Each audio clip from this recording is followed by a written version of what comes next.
आज हम आपको बता रहे हैं क्या किसी भी आकृति के अंतःकोणों का योगफल कैसे निकालते हैं।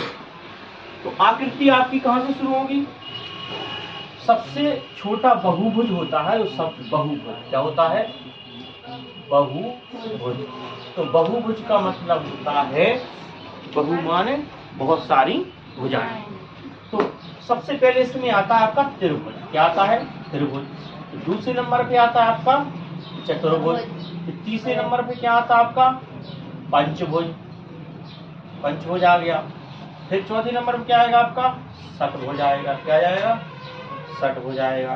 तो ऐसी आपकी भुजाएं बढ़ती रहेंगी। त्रिभुज, चतुर्भुज, पंचभुज, षटभुज, सप्तभुज, अष्टभुज, नवभुज और आपका 10भुज।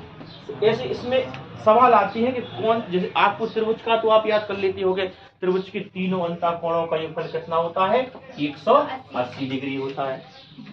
फिर आपसे कहा जाए कि चतुर्भुज के चारों अंतःकोणों का योगफल कितना होगा, बताइए। तो 360 होता है। ये तो नॉर्मल सी बात है, सभी को पता होता है, 360 हो गया। अब हम आपसे कहें कि पंचभुज के अंतःकोणों का योगफल कितना होगा, बताओ।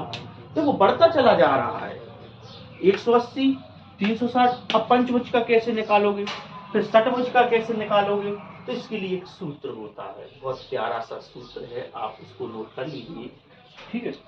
तो बहुभुज के अंतःकोणों का योगफल, क्या है सूत्र का नाम?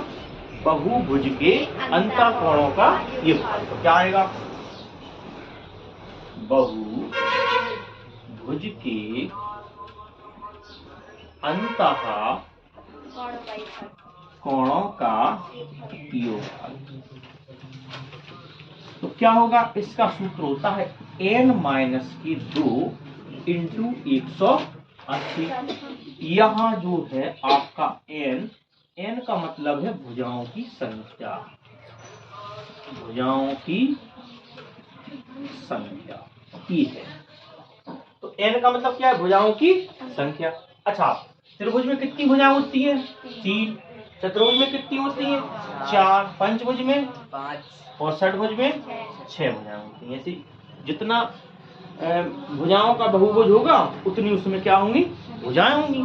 तो आप इस सूत्र में अगर मान रख दें n का मान जो भी है, तो आपके क्या आ जाएगा? बहुभुज के अंतःकोणों का योगफल आ जाएगा। तो देखो n का मान अपन 3 रखते हैं, तो n की जगह कितनी रख दिए? 3 और -2 इंटू 180।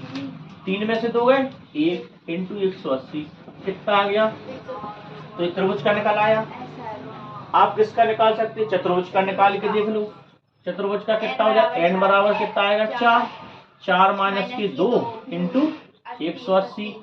तो 4 में से 2 गए, 2 इंटू 180, 18 दूनी 36, 360 आ गया। लो अब पंचभुज का निकाल लो। पंचभुज का क्या आएगा? n की जगह क्या रख देंगे? 5 रख देंगे।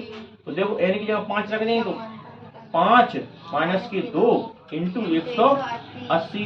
तो 5 में से 2 है तो कितने बचे? 3 बचे। 3 गुणे 180, 18 तिया 54। तो पंचभुज कितना हो गया? 540। षटभुज का निकाल सकते हैं आप। किसी भी बहुभुज के अंतःकोणों का योगफल इस सूत्र के आधार पे आप निकाल सकते हो। बहुत ही सरल विधि है, बस याद क्या रखना है? n-2 into 180। कई बार कंपटीशन में आता है और जरा सी बात लोग नहीं जानते। ठीक है, कितना सरल है। आप इसका निकाल लें। अच्छा, षटभुज का निकाल लें। षटभुज का कितना आएगा? देखो यहीं पे निकाल के दिखा दें। तो n बराबर क्या हो जाएगा? इसमें आपका 6 हो जाएगा। नमस्ते। n-2 इंटू 180 हो जाएगा। 6 -2 इंटू 180। 6 में से 2 है, कितनी बचे? 4। 4 गुणे 180, 18 चौक 72। तो षटभुज के अंतःकोणों का योगफल कितना हो जाएगा? 720। ठीक है, कोई डाउट? ठीक है, तो भैया वीडियो का कर दो तो शेयर कर दो।